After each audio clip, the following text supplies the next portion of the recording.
Өткөлдө бараткан бул кемени Кыргызстан деп ала турган болсок, анда аны соңку 5 жылдан бери Садыр Жапаров башкарууда.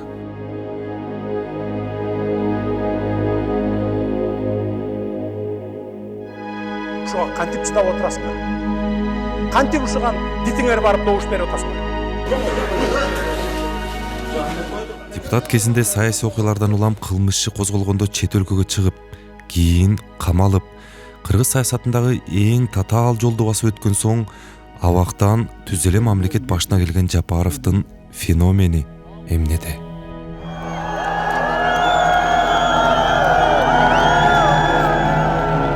Жапаров Садыр Нуркожоевич Кыргыз Республикасынын президенти кызматына киришти.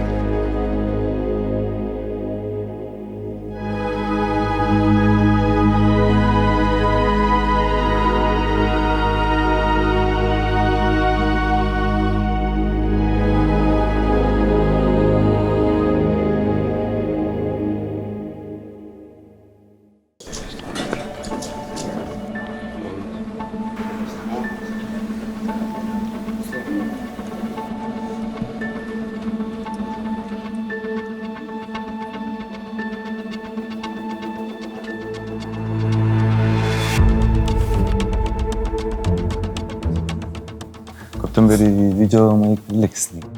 Мен баягы биринчи болгондо бир 21-жылы бергем. Андан бери уже 4 жыл болду. Апше бере элекмин. Только неме менен берем. Кабарларга эле. Суроо жөнөтөт, сразу жоопторун жазам, моментально кайратып жөнөтүп жиберем. Запрет кылдым эле да койчу, убактымды коротуп. Ансы деле неме болбосун дегем, анан анан сен фильм жасайм дегениң эле макул болдум да.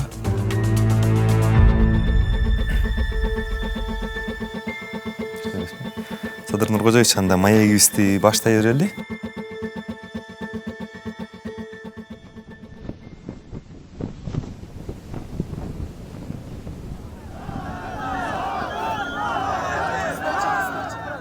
Садыр Жапаровдун президент болору 2020-жылы 6-октябрдын таңында эле белгилүү боло баштаган. Анткени ак үйдө алгандардын көпчүлүгү Жапаровду колдой турганын билдирип, аянтты ээлеп турушкан эле.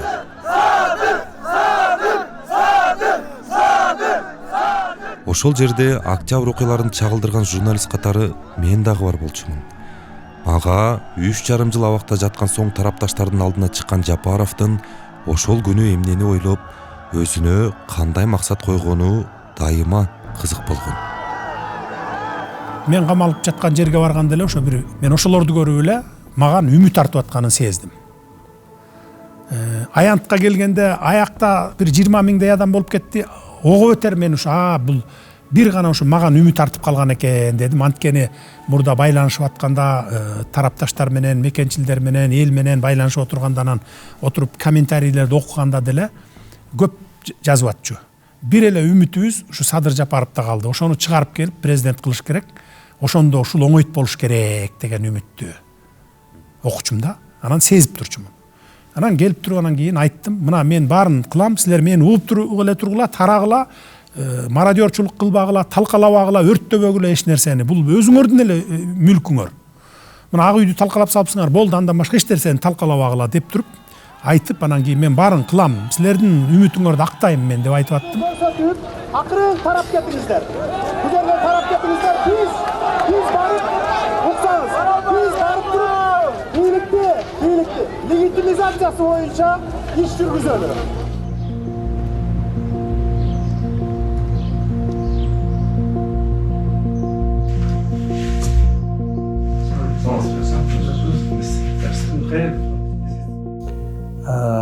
Эми 2020-жылдын 6-октябрындагы таңы биздин өмүр бою эсибизде кала турган окуялардын бири.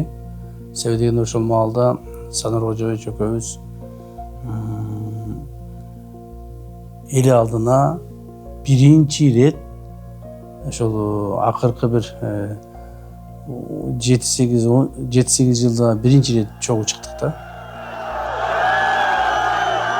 Анан биз ошол адамдарга келиш үчүн дагы өтө кыйналып келдик. Себеби дегенде ошол жерде бир буквально бир 100 метрге жетпеген жерде адамдар бастырбай ушундай адамдарда үмүт пайда болуп, Садыр Нуркожоевичтин колун кармап калсам экен, кичине бир жерден тийип калсам экен деп ушу аракет кыла беришти да. Анан эми биз болсо экөөбүз эле жаныбызда 2-3 эле бала бар. Бизди деле тебелеп кетейин деп атат да. Эптеп зорго ошол жерге жеттик да. Анан ошол жерде элдин ошол күтүүсүн гана мен сездим да. Эл күтүп атты да бир нерсеничи. Эл күтүп атты. Анан акыры Садыр Нуркожоевич сүйлөдү. Анан мен сүйлөп туруп ушул давайте элибизге, журтубузга ошол Садыр Нуркожоевич жакшы президент болуп шайлап алайлы дегенде эл ошону күткөн экен да. Эл ошондо жарылып кетти. Ошондо биринчи биздин максатыбыз алдыбызга коюлду да. Бүгүн кечинде уже Садыр Кудай кааласа мамлекетибиздин президентинин милдетин аткаруучу болот.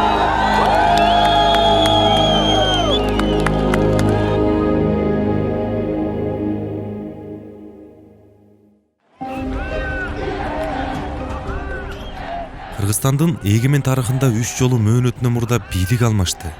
Өлкө башкаруусуз калып, саясий күчтөрдүн тиреши менен коштолгон мындай өткөөл мезгилден чыгып кетүү ар дайым жеңил болгон эмес. 2020-жылдагы октябрь окуясында саясий топтор Садыр Жапаровдун бийликке келишине ишене албай, каршы болуп турду. Бирок Жапаровдун эл арасында колдоосу күчөлө.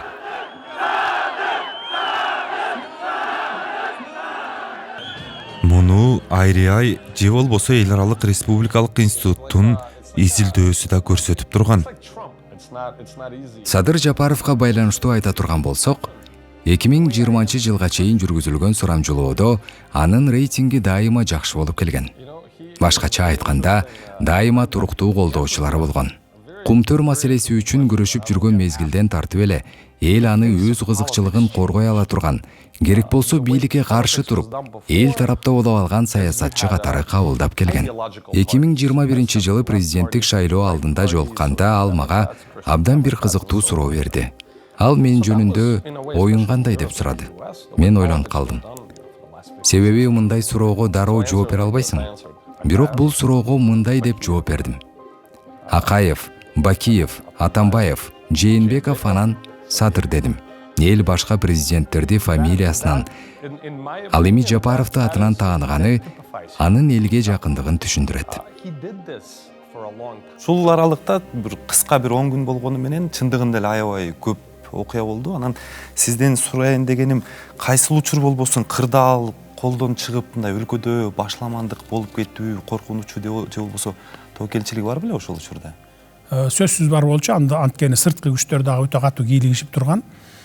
Ошол 10 күн өзүң айткан ошо 4-октябрдан 6-октябрдан баштап 16-октябрга чейинки күндөрү мага бир кылымдай сезилип кетти да. Анткени сырткы күчтөр дагы келип, Сооронбай Шарипович калыш керек, президент болуп, сен премьер-министр болуп отура бергин. Анан Сооронбай Шарипович шайлоону өткөрүп, кайра шайлоону, жаңы шайлоону өткөрүп коюп анан кетет, андан кийин деле шайлоо болот, анан сен болосуң деген сөздөр болду. Мен ага таптакыр макул болбой турдум, анткени анда уже ошол мезгилде Сооронбай Шариповичти калтырып койгондо андан кийин кала берет болчу.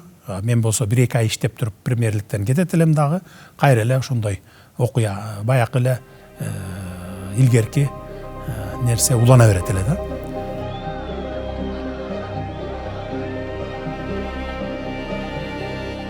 Кээ бир топтор саясий кызыкчылыкты карманып атышты. Кээ бир топтор криминалдык кызыкчылыкты карманып атышты. Кээ бир топтор ошол бир эски бийликти сактап калабыз деген топтор да чыгып атты. Эски бийлик дегенде эми ошол эле Сооронбай Шариповичтин бийлигин сактап калабыз деген топтор чыгып атты. Бизде ушундай коркунуч болуп атты. Күнүнө бир нече жолудан ошол чоң жаңжалдар чыгып кетиш коркунуч болуп атты. Анан негизинен ушул биздин көп эле күчүбүз жана убактыбыз ошол топторду жайгаштыруу, токтотуу. Бирөөнү токтотуп аттык, бирөөнү өзүбүз барып аттык, бирөөнү адамдар жөнөтүп аттык. Токтотуш керек. Негизинен баягы ушу мамлекеттик органдын, эл журттун мүлкүн талап тоноо жана башка болбосун деген чоң маселечи. Ушинтип отуруп 10 күн убакыт өттү да.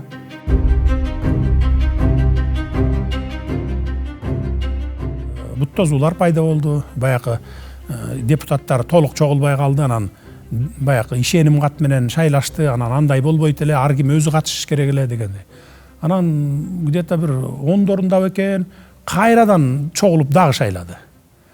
Анда деле андан кийин эртеси күнү дагы айтып чыккандар болду. Жок, бул туура эмес болуп калды, андай болуп калды, мындай болуп калды. Анан акыркы жолу ушу 14 октябрь бекен резиденцияга чогулуп эне сайдан болуш керек эле. Же аркы конгресс колдонбу. В общем, эң 3-чү жолу кайра шайлап, анан ошондон кийин мына эми толук болду деди. А негизи биринчи жолку эле өзү негизи толук кандуу болгон. Анан ошондон кийин анан 14 болуш керек эле. Кайра шайлап, анан 15-inde Сооронбай Шарипович менен чечишип, кол коюшуп, макулдашып, анан 16-сында анан Сооронбай Шарипович отставкага кеттим, мына мен тапшырдым деп, анан кийин парламент аркылуу премьер-министр, ИО президента деп, анан толук бийлик 2 тизгин 1 жыл бир колго тийди. Ошондон кийин анан иштер башталды. Мына өзүңүздөр жыйынтыгын көрүп отургандай, уже 5-жыл болду. Жыйынтыгын өзүңүздөр көрүп атасыңар.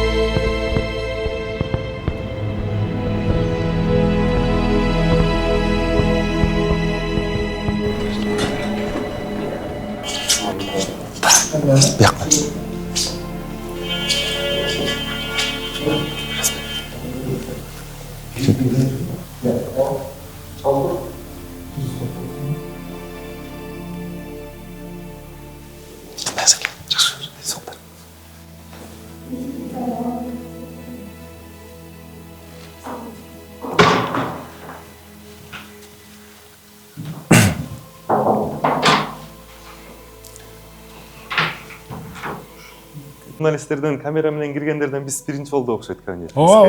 Камера менен эч ким кире элек. Чечим ушул жерден кабыл алынат. Чечим ушул жерден кабыл алынат, ушул жерден кол коюлат. Ушул жерлерден анан тапшырма таратылат. Акыркы кайсы чечим кабыл алдыңыз? Акыркы эсимде жок. Бүгүн эле мыйзам боюнча. Жанакы неме мыйзам боюнча. Өлүм жазасы кирсинби же кирбесинби деп атпайбызбы? Ошону референдумга алып чыгабыз да. Биринчи талкууга коебуз, коомдук талкуу. Анан кийин андан өткөндөн кийин жогорку кеңешке алып чыгып, анан кийин референдумга жөнөтөбүз да, мыйзам.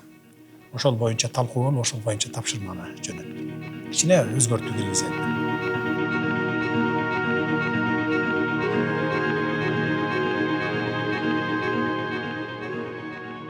Садыр Жапаров бийликке келгенден кийин анын Кумтөр алтын кени боюнча да чечимин күткөндөр көп болду.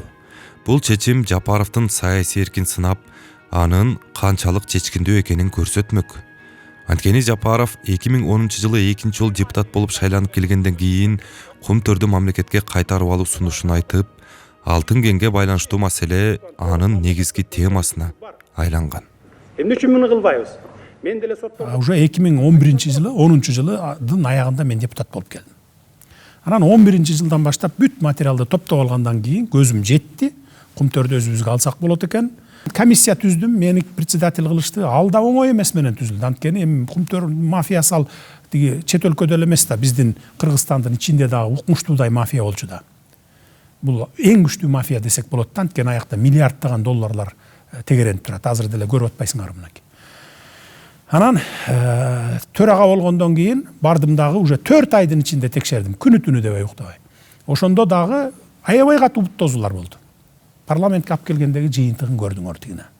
Бардыгы биринчи колдоп атты, анткени ал жерде 120 депутат болчу, бир 5 партия белек, 5 партия болчубуз. Баары эле колдоп атып эле 2 күндөн кийин тескери бурулбады бүт баары. Анткени тияктан акча келип таратты. Депутаттар эми алардын аттарын атабай эле коеюн, башка фракциялар ата журттан башка келип таратып берди. Анан эми премьер-министр менен президент колдобосо баланын өтөбү. Акча таратылып атса депутаттарга. Анан добушка койгону келгенде эле 35-36 депутат макул болду да калган бүт тескери добуш берди. Ошо менен өтпөй калды. Бул 2012-жыл болчу. Мен 4 ай бою ушул Кумтөр алтын кениндеги болуп аткан проблемаларды иликтеп чыктым. 27-синде добуш берүү күнүндө каникулдун алдында колдоого ээ болгон жокпуз. 45 депутат каршы берип, ошондуктан бул маселе өтпөй калды. Эми урматтуу депутаттар, мен таң калам, ошо каршы берген депутаттарга таң калам. Ушуга кантип чыдап отурасыңар? Кантип ушуган дитиңер барып добуш берип атасыңар? 1 килограммы биздин Кыргызстанга калбаптыр пайдасы. Кайсы бетиңер менен ушуга добуш берип атасыңар? 1 килограммы калбаптыр. Эми мындайда урматтуу депутаттар, чындыгы ачуу болот. Угуп турда, укула. Ушундан улам оппозицияда кумтөр деп жүргөн Жапаровдун бийликке келгендеги пикири кызык болуп турду. Эл демин ичине катып, жаңы бийликтин кадамын күттү. Бирок Садыр Жапаровдун кумтөр боюнча алгачкы билдирүүсү көпчүлүк үчүн күтүүсүз болду окшойт. Өзгөчө бул кабарды Жапаровдун тарапташтары оор кабыл алды. Кумтөрдү дагы деле мамлекетке алуу позицияңыз кандай деп суроо берген экен. Мен ошол жерде жооп бергенмин. Азыр мурда 8 жыл мурда алсак болот эле. Азыр кеч болуп калды деп. Анткени ушу 8 жыл мурда алтындын запасы көп болчу. Андан бери 8 жылдан бери казып, эми калбай деле калды. Аны алыштын кажети жок деп бергенмин. Андан көрө ошол аягына чейин иштетип, Центера Голд. Ошол жердеки жана бузулган тоолорду калыбына келтирип, баарын ошентип кеткени туура болот деген оюмду билдиргенмин.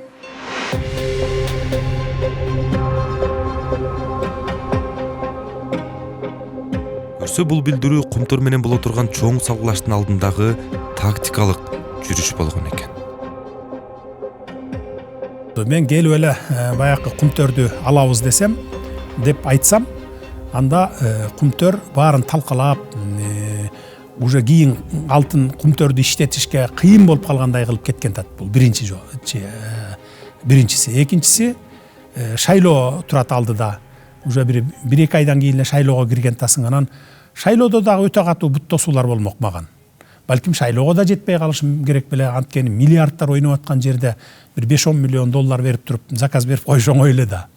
Анан ошон үчүн анан эми кийин убагында алабыз да деп, анан кумтөрдө алтын калбай деле калыптыр, андан көрө ушулар иштетип аягына чейин чыга берсин, анан рекультивация кылып кетишсин, албайбыз кумтөрдү деп койдум да. Бул эми тактика болчу. Бирок айла жок ушуга бардым. Мен ушул тактикам үчүн эле бир жок дегенде бир 10% добуш жоготтум да шайлоочулардын. Анткени мен өзүм кумтөрдү алабыз деп тиги 20 жылдан бери келатсам, 15 жылдан бери ал үчүн отуруп чыксам, канча деген жоготууларга учурасам дагы, анан кийин мен келип туруп эле анан бийликке жетип алып, премьер-министр ио президент болуунан шайлоого баратып, жок мен албайм кумтөрдү деш, өзүң деле элестетип көрчү, мени өзүңдүн ордуна коюп көрсөң, ким ойлойт эле, сен деле менин тарапташым болуп жүрсөң, анан менин аркаман чуркап жүрсөң, кумтөр эле деп. Анан мен бийликке келип турган, жок албай калдык кумтөр десем, сенин оюң кандай болот эле? Туурабы? Уже маган 90% ишенимден жоготот элең да. Анан бирок айла жок, эмне кылыш керек анан? Жапаров Садыр Нуркожоевич Кыргыз Республикасынын президенти болуп шайланды деп эсептелди. Ошентип, Садыр Жапаров 2021-жылы 10 январда шайлоого катышкандардын 79%-нын добушун алып, президент болуп шайланды. Бирок кумтөрдү мамлекетке кайтаруу процесси шайлоого чейин эле башталган. Жапаровдун расмий түрдө мамлекет башына келиши менен алтын кендин Кыргызстанга алынышы убакыттын эле маселеси болуп калган. Президенттен өттүк, ага чейин ошол кезде эле, ал шайлоого чейин эле Акылбек Жапаровду чакырып, мен ошол анан кийин баягы жашыруун тапшырманы бергенмин. Сен комиссия болуп иштей бергин, барып иштеп түзө бер, шайлоону өткөрүп келебиз, даяр болсок эртеси күн алабыз. Болбосо даяр болгон күн алабыз деп. Анан ал уже комиссия түзүп алып иштеп аткан. Биз шайлоого жете элек деле, баягы октябрь, ноябрларда эле иштеп баштаган. Мына 2020 жылы 16 октябрда Садыр Нуркожоевич официалдуу түрдө премьер-министр болуп, президенттин милдетин аткаруучу болуп дайындалды. Ошол күнү 2020 16 октябрда мен Улуттук коопсуздук мамлекеттик комитети төрагасы болуп дайындалдым. Президенттин милдетин аткаруучунун буйругу менен. То есть Садыр Нуркожоевич буйругу менен. Мына ошондон кийин дагы биздин эми кумтөр үчүн мурда биз оппозициялык маанайда туруп күрөшкөн адамдар болсок, ошол күндөн баштап Кумтөр үчүн биз уже бийликке келип тургандагы адамдар катары күрөшүүнү баштадык. Биз ойлогонбуз, Кумтөргө келсе, бийликте болсоң эле Кумтөрдү жөн эле алып койсо болот, Кумтөрдү жөн эле кайтарып койсо болот деген көптөгөн мындай ойлор болушу мүмкүн эле да мурунку кездерде. Бирок кийин келип бийликке келгенден кийин дагы Кумтөрдү алуу өтө оор экендигине биз ишендик. Анан майдын 17-синде даяр болуп алып келди. Анан майдын 21-inde алып койдук. Парламентке алып барып. Парламентке алып барардан 3 күн калганда тилерге маалымат жетип калыптыр. Алган атат, мына парламентке кирет, добуш коет. Эми бизде информаторлору бар, анан баягы Кумтөрдө кызыкчылыгы барлар бар. Кандайдыр жол менен маалымат кетип калганда, жетип калган тилерге. Ошол 3 күндүн ичинде баягы башкаруу системасын, электрондук башкаруу системасын барын талкалап, колунан келген жерлерин компьютерден барын программаларын өчүрүп, анан кетишпеди, качып кетишпеди баягы 3 күн калганда. Парламентке кирип, добуш коюп алып, түштөн кийин барып анан кийин Учкунду, Кумтөрдү барып басып туруп анан алдык да. Тышкы башкаруу киргизипчи. Ошондо 1,5-2 ай дегенде араң кайра баягынын барын орду калыбына келтирдик. Мына только программасын гана. Электрондук башкаруу баягы бухгалтерия аркылуу эркинин программасы. А эгерде булар мен шайлоонун убагында айтканымда, анда булар шайлоону бүтүп бизге келип алгыча чейин анда Кумтөр уже өзү эле токтоп калмак да. Аны кайра иштетиш үчүн жок эле дегенде бир 200-300 миллион доллар акча кетип калмак.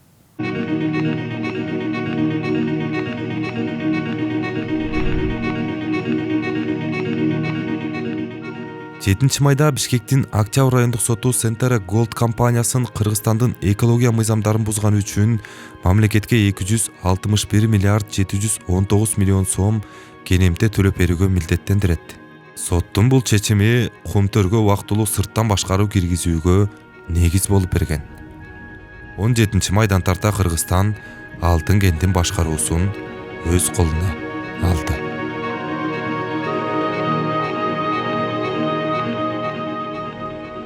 Бирок ондогон жылдар бою Кумтөрдү иштетип келген канадалык Сентера Голд компаниясы менен сүйлөшүүлөр али алдыда болчу. Канадалыктар негизги активи Кумтөрдөн ажырап калгандан кийин Кыргыз өкмөтүнө каршы эл аралык арбитражга кайрылган. Сентера ар дайым эл аралык арбитражды Кыргыз тарапты коркуткан үчүн колдончу да. Бул ар дайым болуп келген. Кыргыз тараптан жана айтып кетпедимби, ар кандай жылдары кандай бир маселе башталса эле сот башталчу, арбитраж, бир нече арбитраждар. Анан Кыргыз тарап сүйлөшүүгө барганда алар токтотуп турчу. Анан кайра аягында жокко чыгарылчу. Биз мынакей Кыргыз тарап мындай бир келишимге келип, өзүнүн талаптарын кайра артка тарткандычы. Ал мисалы 16 жылдар ушундай болгон, ошого чейин ушундай болгон. Бул ар дайым эл аралык арбитраж ошол үчүн колдонулчу. Бул жолу биртке башкача болду. Анткени жетекчилик, өзгөчө президентибиз дагы жок, бул жерде мындай орто жолдон токтогон болбойт. Бул соттордун баарын алдын ала анализделген. Жок, алдыга жылыш керек деген позиция болду. Анан биз юристтер, мамлекеттик кызматкерлер, бүт команда ошол эле позицияда баштан турганбыз, что орто жолдон эле токтоп калып, мурункудай болуп эле кайра соттон коркуп артка кеткен болбойт. Анткени чындык Кыргыз тарапта деп. Кумтөргө биз тышкы башкаруу киргизгенде эле булар 3 өлкөгө сотко беришти. Өзлөрүндө, Канадада, Торонтодо, анан кийин Нью-Йоркто, анан Англияда, Лондондо. Анан соттошуп, биз баары бир эле ошо бир сот туттук. Анан кийинки сотторубузда эле кыйынчылык жаратып турган убак болчу. Баягы келечеги кандай болот, күмөн санап турганбыз биз. Анан кийин баягы юридикалык жагынан биз утушубуз үчүн булардын коррупция менен иштегендерин, экологияны талкалап салгандарын далилдеш үчүн бир мындай бир салмактуу, оручундуу бир эме керек болчу да бизге, фактылар. Сүйлөшүүлөр менен бүтүрөлү десек макул болушпады. Жок, биз сот менен бүтүрөбүз деп эле дальше баягы соттошуп кете бердик. Анан эмне кылыш керек болчу? Анан эми азыр айта берсек болот. Анан кийин мен ойлодум дагы, баягы 70 өлчөп бир кес деп коет го, 7 өлчөп бир кес деп. Ойлодум дагы, анан Аскар Акаевичти чакырдым анан. Телефон чалдым. Аскар Акаевич дедим, келиңиз бизге. Десем, жок, мен барсам камап койбойбу, ген прокурор камап коет, анан диги Камчыбек Кыдыршаевич камап коет. Деди, жок, мен дедим, эч кимге каматпайм дедим. Келиңиз деп, анан кийин экинчи жолу сүйлөшкөндө Камчыбек Кыдыршаевичти чакырдым да, анан келиңиз деп, мына деп видео звонокто, мына экөөбүз отурабыз. Эч ким камабайт, сизди келе бериңиз. Кумтөр боюнча эле бизге жардам бериңиз, көрсөтмө берип коюңуз, болду. Анан келип жүрө бересиз деп. Ал өзү Аскар Акаевич өзү деле издөөдө деле жок экен. Иш да козголуп болуптур. Жөн элем келе албай эле ошо 15 жылдан бери жүргөндө, 16 жылдан бери. Анан кийин камабайбы дейт, жок, камабайсыңарбы дейт, жок, камабайбыз, келиңиз. Деп анан келди, 2 август бекен, ошо учуп келди. Резиденциядан кабыл алып, анан сүйлөшүп, ошо Кумтөр боюнча эле ушундай 3-4 маселеге жооп берип коюңуз. Баягы какиясы ошону эле жооп берип койсоңуз болду. Деп анан макул болду. Кичине баягы немени сагынган экен, Кыргызстанды келип ыйлады, бир сире ыйлап алды.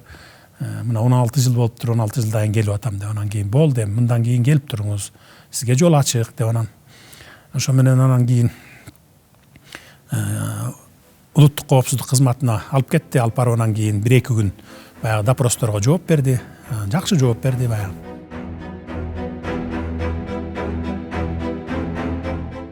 Президент Садыр Жапаров менен жолуктуңузбу бүгүн?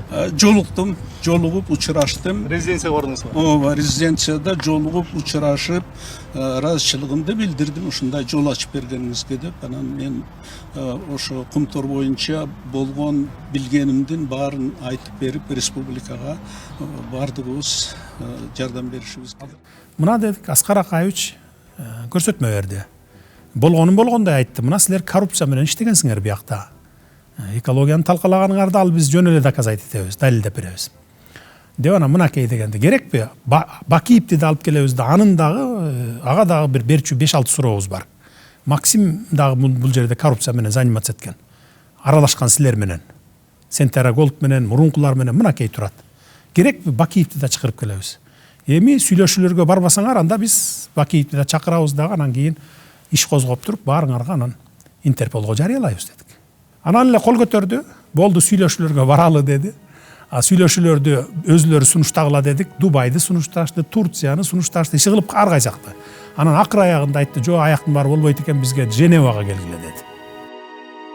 2021-жылы сентябрь айынын аягында Кумтөр боюнча сүйлөшүүдө Кыргызстандын кызыкчылыгын коргош үчүн УКМКнын төрагасы Камчыбек Ташеев, ошол учурдагы башкы прокурор Курманкул Сулушов, каржы министри болуп турган Акылбек Жапаров, Кумтөрдү башкарып жаткан Теңиз Бөлтүрүк жана Аяз Баетов баштаган юристтер Женева шаарына учуп кетишти. Президент бул сүйлөшүүлөргө түз катышпаганы менен дайыма байланышта болуп турду.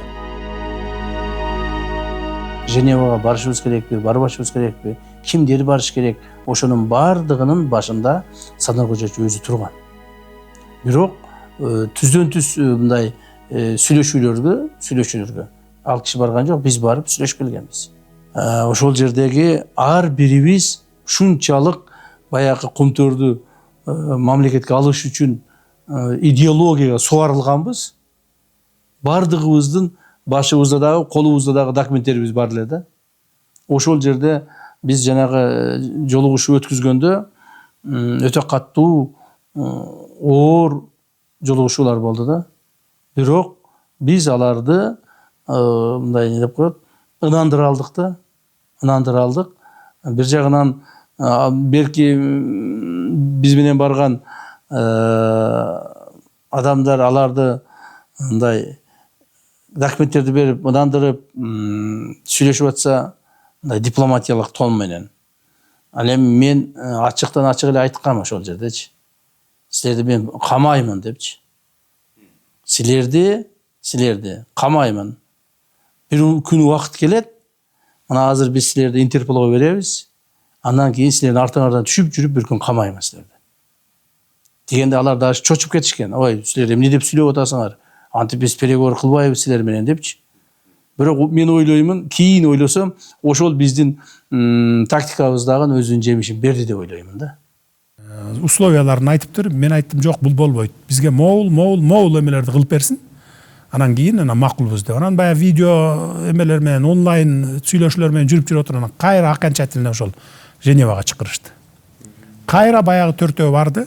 Ошол жерден окончательно макул болуп келдик да. Анан кийин 1 жылдын ичинде эле макулдашып, силер жакшы, биз да жакшы. Силер кумтөрдү таштагыла, Сентерадагы биздин кагазыбызды, эми бир барак кагазда акция деген аты бар.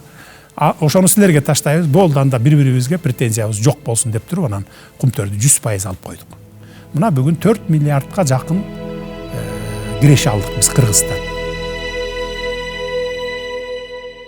Канадалык Centera Gold компаниясы менен сүйлөшүүнүн экинчи раунду ошол эле 2021 жылы декабрь айында өтүп, юридикалык маселелерди тактоо 2022 жылдын апрель айына чейин уланды.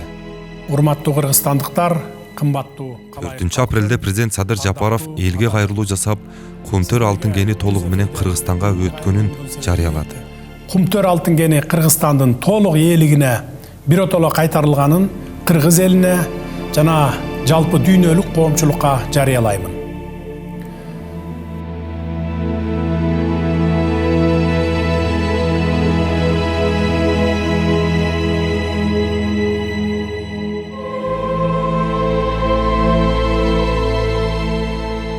Ошентип Кыргызстан эгемендүүлүк алгандан бери ар бир бийликтин баш оорусуна айланып, жарандар үчүн коррупциянын, нааразылыктын булагы болуп калган Кумтөр маселесине чекит коюлду. Мындан 20 жыл мурда эле болчу окуя бүгүн гана жүзөгө ашты. Бул албетте кейиштүү жана өкүнүчтүү. Бирок өткөн ишке өкүнбөйт демекчи, эл журтубузга жараткан Кудайым белек кылган байлыкты уурдагандар, тоногондор тууралуу сөз кылгым келбейт. Мен кыргыз саясатындагы басып өткөн жолумда Кумтөрдүн байлыгы жөнүндө такай айтып келдим. Ал үчүн санаалаштарым, үй бүлөм менен бирге далай кыйынчылыктарды да башымдан өткөрдүм.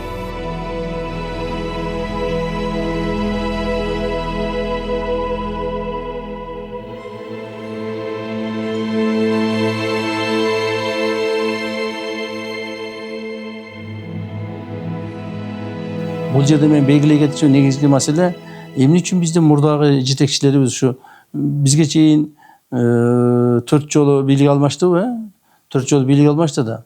Ошондо эмне үчүн жаңы келген бийлик ала албайт эле да? Ала албай эле кайра эле Кумтөр менен аралашып кетчү экен. Көрсө, мен ошондо түшүндүм. Биз деле келгенде ошол эле бийликтегилерге сунуш кылгандай бизге деле мындай коррупциялык элементтер менен Кумтөр өзүн сактап калуу үчүн сунуштарын берген.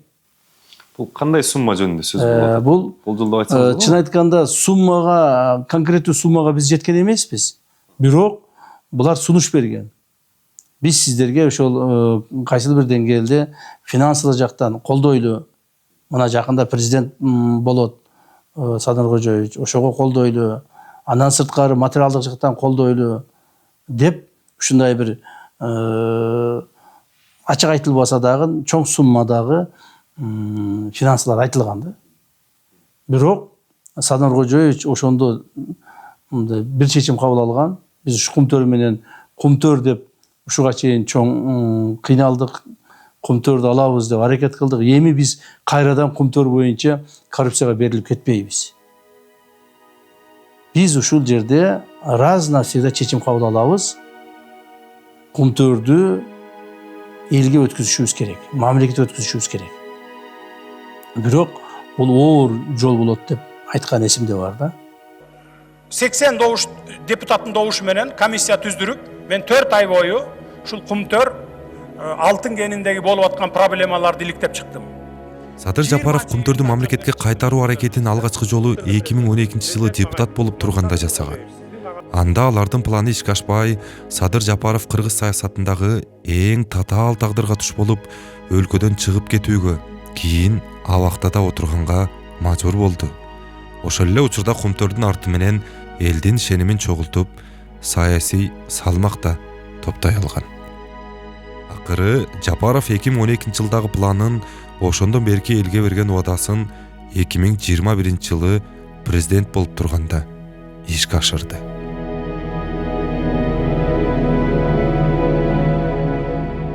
8-9 жылдын ичинде почти 9 миллиард доллар ошо четке чыгып кетти десек болот да. эгер 2012 жылы биз алып койгондо ошондо биз 21 жылга чейин 9 миллиард четке чыгып кетпейт эле. Мына азыр жылына Кумтөр баягы 1 миллиард доллардын тегерегинде киреше берет. Ну эми анын баягы казганга кеткен расходу бар, калган таза кирешеси бизге түшөт баягы. Эгерде сизден 2020 жылга чейин жакынкы 5 жылдыкта Кыргызстан Кумтөрдү кайтарып алат, кыргыз бийлиги деп айтса ишенет белеңиз? Ишенбейт элем. Анткени Кумтөр боюнча 30 жылдан бери канча жолу маселе көтөрүлгөн. Канча жолу көтөрүлгөн. Бирде жолу аягына чыккан жок. Керек болсо кайра артка кеткен. 92 жылы 67% болгон кыргыздарда, кыргыз тарапта. 2003 ал уже андан түшкөн 33кө. Анан айланып анан аягына 26% болуп калган. 2009-2016да аларга уже полный амнистия берилген. Бүт маселелер боюнча бүт кыргыз тарап ар кандай бир доматтарды койсо, ошонун баардыгы амнистия болуп кеткен. Ошондуктан 20-жылы мен албетте ишенбейт. Бул тарыхый окуябы? Мен ойлойм, бул тарыхый окуя деп. Анткени юристтер үчүн албетте бул эң чоң мүмкүн юридикалык маселе болчу. А бирок мен ойлойм, башынан эле мүмкүн аны биздин жетекчиликте ар дайым сезип, президентибиз өзгөчө сезип келген. Бул кыргыздар үчүн, кыргыз тарап үчүн, кыргыз мамлекети үчүн мындай орусча айтылат, знаковый момент депчи.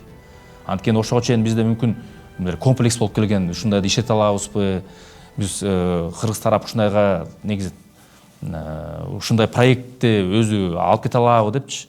А ушудан кийин, ушул окуядан кийин мен ойлойм, мындай чоң амбициялуу уже проекттер ишке ашат экен дегенде көп ишенип калды. Ошондуктан бул тарыхый окуя.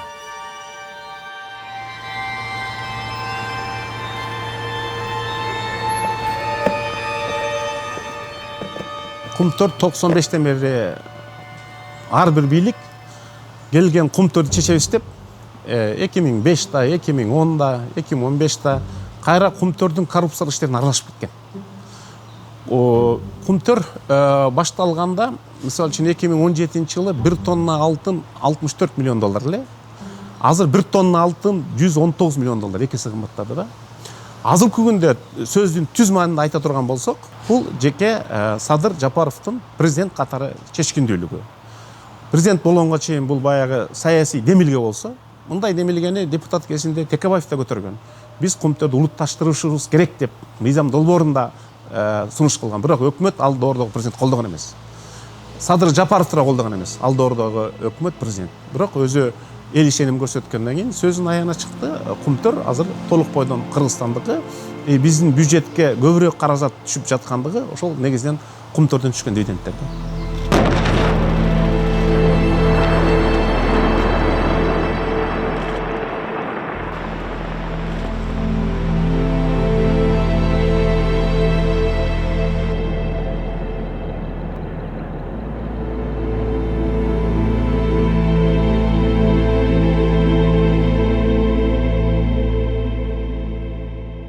Анан мен өткөндө бир 2-3 моменттен байкадым сизге, жанагы көлдөн сиз маек бергенде дагы министрлерге, кол алыңызда иштегендерге дагы телефон менен көп байланышып эле түз чалат экенсиз негизи.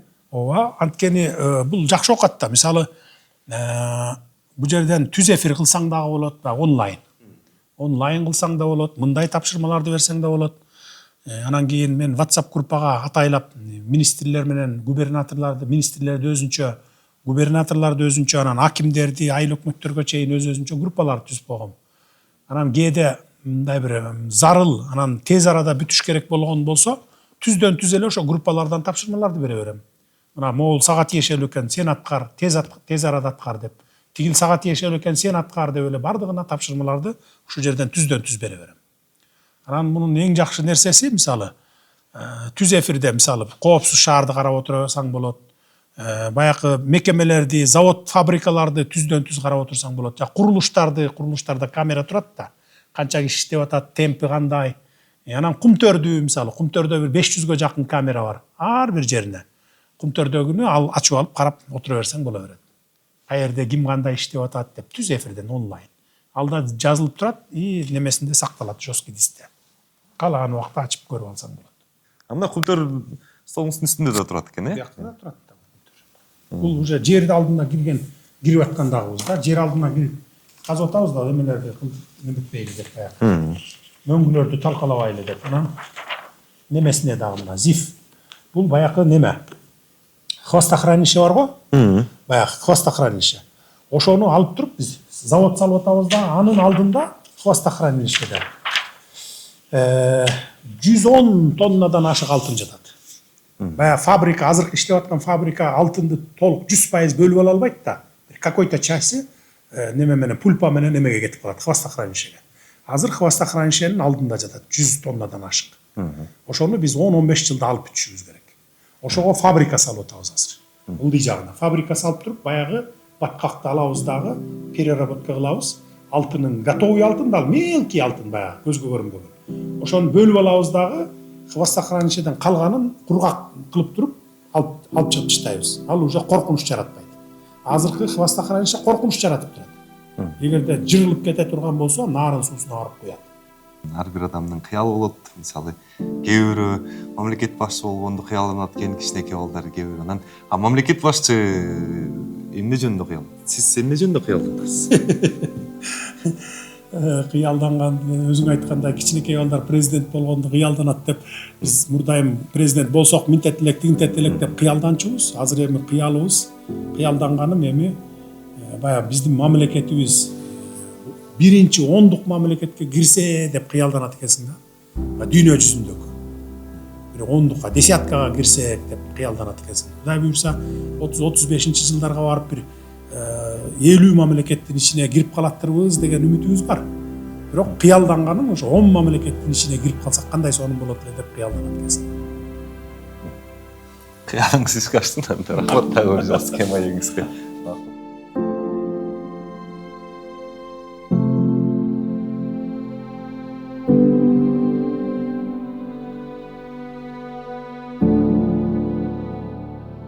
Мен Жапаров Садыр Нуркожоевич Кыргыз Республикасынын президентинин кызматына киришип жатып, Кудайдын жана элимдин алдында мамлекет башчысынын ыйгарым укуктарын адилеттүү ишке ашырууга, адамдын жана жарандардын укуктарын коргоого, Кыргыз Республикасынын конституциясын так аткарууга, элибиздин биримдигин жана мамлекетибиздин бүтүндүгүн, коопсуздугун сактоого ант берем.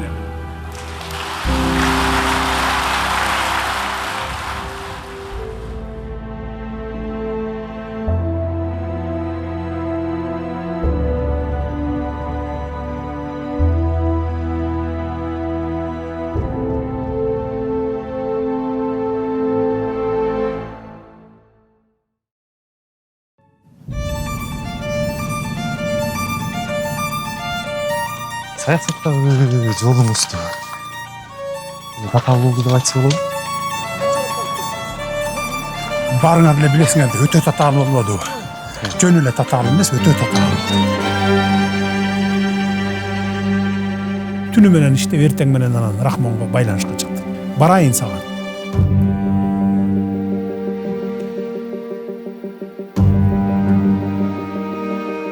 Ошол аэропорттон кайрадан кийинип алып туруп, Баткенге учуп кетти. Бул биринчи кагылыш. Анан отургандан кийин Турциядан кийин баягы визит сурадык.